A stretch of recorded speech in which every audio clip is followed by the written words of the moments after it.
ba gouverneur ebele ba ya ba tika ko sala ngote mais lelo Daniel Bumba ye volonté politique yango ndeka accompagner ba njilwa ya liboso apesi bango robe ya sika avenue sala 12 impraticable mais Daniel Bumba aya zongisi yango papa na biso Bumba en tout cas biloko boy to mona ngote donc c'est prêt pour la première fois to ye mozo qui est en terrain en tout cas il est à féliciter mais pour Kinshasa et pour mesdames senga Bumba Daniel nde avanda Daniel Bumba mbaki toto tambola na beto na kata nji eloko tikala ko sala maté yango lelo to sepeli to tambola na gouve na biso na kata mboka to lobaki Kinshasa po ebonga eta ko senga ye mokonde asala mais na minute oyo Kinshasa ebongi déjà tala kaka nji tala ne bayambie donc pona gouve na biso coup de chapeau gouverneur na mikolo mikie toza na période de guerre mais tozo sala misusu soka zaba misusu bangalo bono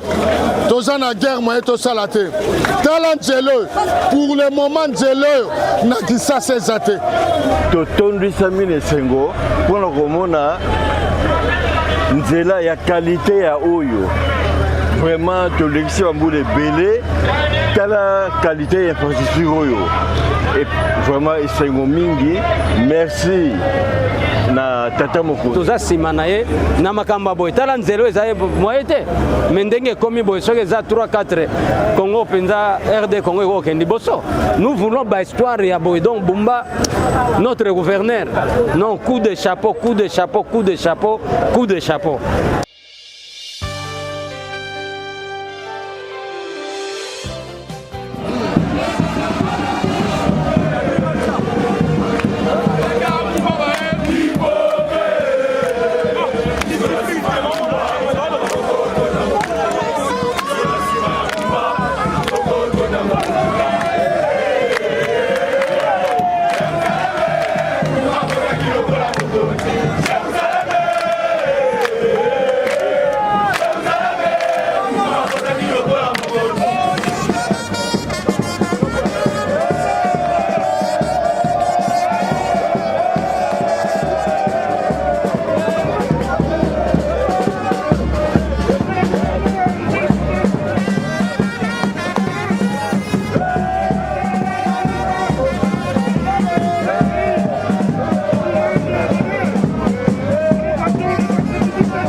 C'est pour la place communale.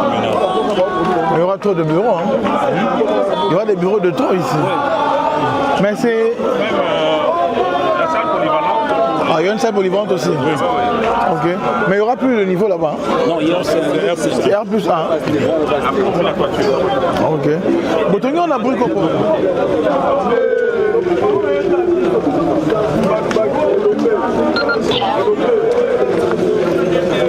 Remarquez alors, si vous permettez, que Witech aime construire avec les blocs rouges. Hein. Le marché central aussi, c'est les blocs rouges. C'est une spécialité de Witech.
C'est la situation actuelle, aérienne. Bon, on sait pas voir comment ça va finir. Hein. Le dossier judiciaire, tout ça qu'il y en avait ici, maintenant, on a enlevé, on a maintenant la 4e. Quelle superficie? Là, ça on fait comme quelle superficie? C'est 1 hectare ici. Non, pas le terrain, le bâtiment. La surface bâtie. C'est coordonné par la surface bâtie, mais l'ensemble ici fait autour d'1 hectare. Là, on a pris du retard, pratiquement 1 an de retard, c'est sur les voiles. Donc, lui m'a mis Le n'est pas encore terminé. mais c'est déjà fini. C'est déjà fini. C'est des cas réglés. Le reste aussi, c'est un peu. Bon, je crois que tous nos projets ont des contraintes du fait que la plupart des matériels et matériaux sont importés. Il y a tout le temps là pour la voirie.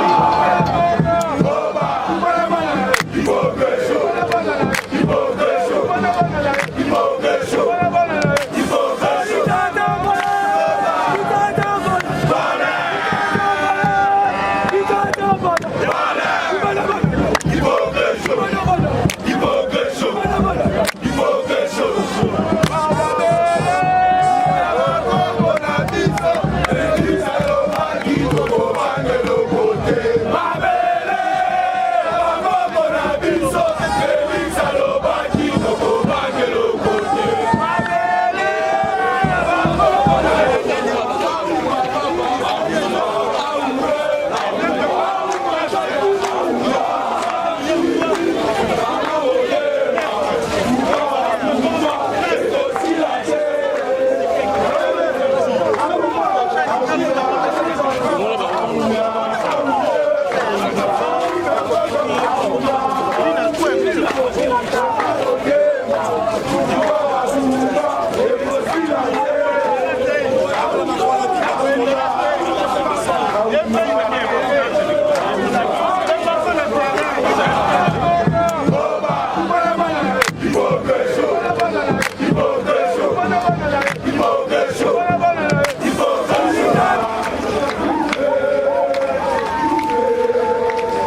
béton, tout le monde a donc béton à béton, j'étais.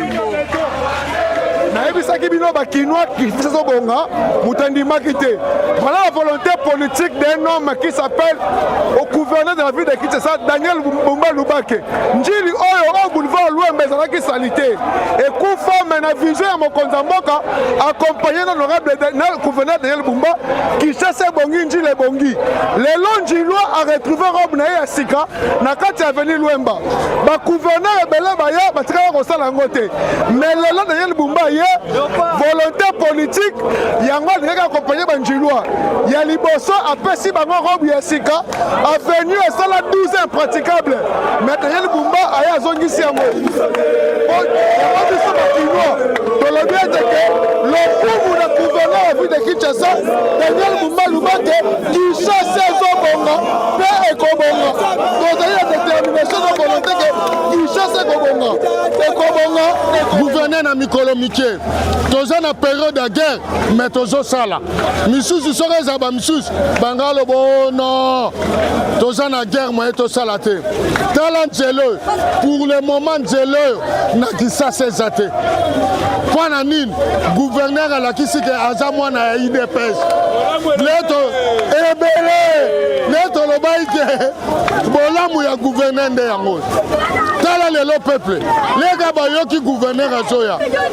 honorable Jacob pasa pembe na ye bukumetre na biso pasa pembe na ye succès mbala moko balobi tokoki kodecevoir bango te toza na kati ya njili tolakisivement ke non Bumba nde fin lelo oyo toza kozela Congo ebongaki Faci Beto azala mais po Kinshasa ebonga eza kosenga Bumba Daniel nde avanda Daniel Bumba Mbaki tozotambola na beto na kati ya njili eloko etikala kosalema te yango lelo tozepeli kotambola na gouve na biso na kati ya mboka tolobaki Kinshasa po ebonga eza kosenga ye moko nde azala mais na minute oyo Kinshasa ebongi deja tala kaka njili tala nde bayambi ye donc mpona gouve na biso coup de chapeau aza nsima ya mokonzi ya mboka na vision ya chef de l'état et puis azali fils ya Tshisekedi le père ye nde moto asali lelo oyo tomona babeton oyo evandi awa donc na kati ya njili bala liboso ville province ya Kinshasa mobimba eza na beton moko te ekokani na beton oyo evandi na kati ya nzela oyo lelo tozotambola na gouve donc gouve asali mosala malamu coup de chapeau mpona gouve na biso.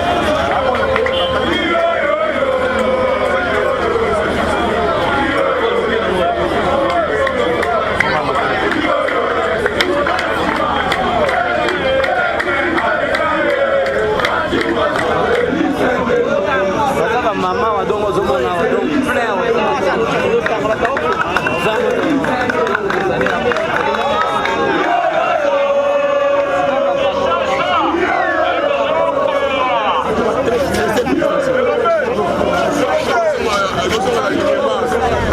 totondwisami na esengo mpona komona nzela ya kalite ya oyo vraiment tolekisi bambula ebele tala qualité ya infrastructure oyo et vraiment esengo mingi merci na tata mokonzi c'est Mbuta Nzala chante musicien chrétien toza na esengo mingi komona ye moko number 1 ya ville ya Kinshasa numéro 1 papa na biso Bumba en tout cas biloko boy tomona ngo te donc c'est prêt pour la première fois tomona ye moko zo kita terrain en tout cas il est à féliciter donc makamado sala non en tout cas nous sommes flattés toza flattés même ingénieur fille Blaise Alobaka papa na biso Bumba efuto to soutenir ye kaka donc osomona donc toza simana ye na makamba boy tala nzelo ezaye moye te mais ndenge komi boy soki eza 3-4 Congo penza RD Congo eko kendi boso nous voulons ba histoire ya boy donc Bumba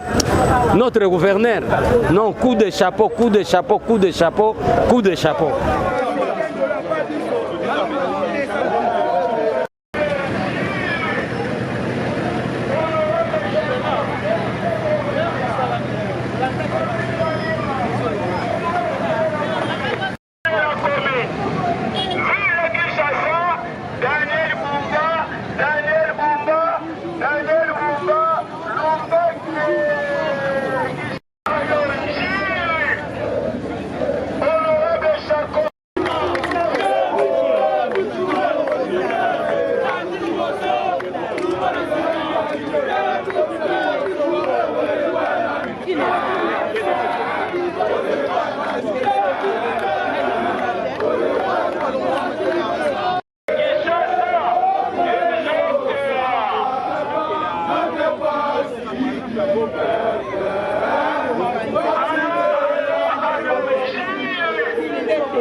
biso banjil na sepeli na terrain na biso oyo gouverneur asaleli biso en tout cas eloko oyo oyo bazalaki balotaki yango te mais na sepeli na gouverneur biso Bumba en tout cas papa aumela na ngwende na yo na sepeli makasi na gouverneur na biso Bumba na eloko asaleli biso tondimaka te tokoki kozwa eloko boye na kata njili tosepeli ne makasi aumela na ngwende na ye avanda ne libela tili wane koya na sepeli pe na makasi tozwa eloko munene na kata njili na pese ba merci na suki wana